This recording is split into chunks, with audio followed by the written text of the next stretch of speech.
Friends, ఎలా ఉన్నారు friends? బాగున్నారా? ఈరోజు నేను క్వైట్లో మురమరాలు మిక్చర్ చేస్తున్నాను. దీంట్లో ఏం వేసానంటే ఉల్లిపాయలు, టమాటకాయలు, పచ్చిమిరపకాయలు, కొత్తిమీర. సో ఇదిగో క్వైట్లో ఇలా ప్యాకెట్లో దొరుకుతాయి రెడీమేడ్గా.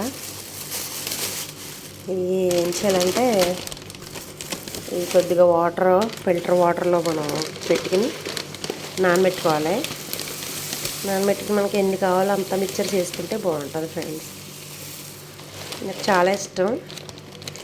అప్పుడప్పుడు అలా చేసుకుని తినాలనిపించినప్పుడు చేసుకుని తింటాను. ఇందులో కొద్దిగా రెడ్ చిల్లీ వేయాలి, కొద్దిగా ఇంకేమంటారు టేస్ట్ సోడా కొద్దిగా వేసుకుంటారు. సూపర్గా ఉంటుంది ఫ్రెండ్. ఆల్రెడీ నిమ్మకాయ రసం కూడా వేసాను, లెమను. ఇదంతా వేసిన తర్వాత మీకు చూపిస్తా ఫ్రెండ్స్. చూసారా, ఇందులో మరమరాలు వేసాను, తర్వాత ఇందులో కారం వేసాను, ఉప్పు వేసాను, లైట్గా ఆయిల్ వేసాను, టేస్ట్ సోడా వేసాను. ఇప్పుడు ఇవన్నీ నీట్గా కలుపుకోవాలి ఫ్రెండ్స్. ఓకే ఫ్రెండ్స్, నీట్గా కలుపుకొని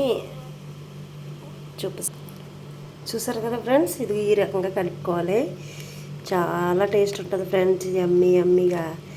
ఎప్పుడన్నా ఇలా తినాలనిపిస్తే ట్రై చేయండి. నా స్టైల్లో అయితే చేశాను, మీ స్టైల్లో ఎలా చేస్తారో చూపించండి. ఓకే, తర్వాత నా స్టైల్ అయితే ఎప్పుడైనా తినాలనిపిస్తే ఇలా చేసుకుంటాను ఫ్రెండ్స్. మనకి ఎక్కడికి వెళ్ళాలంటే దూరం కదా, దొరకవు కూడా. మనకి నచ్చిన తినాలంటే గుమ్మిని దొరకవు.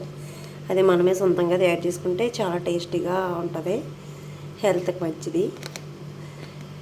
ఎలా ఉంది మీరు కామెంట్ చేయండి ఫ్రెండ్స్.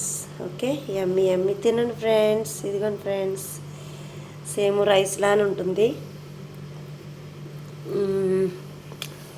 సూపర్గా ఉంది ఫ్రెండ్స్, చాలా యమ్మీగా ఉంది. ట్రై చేయండి ఫ్రెండ్స్. చూసారు కదా, సూపర్గా ఉంది. Bye friends.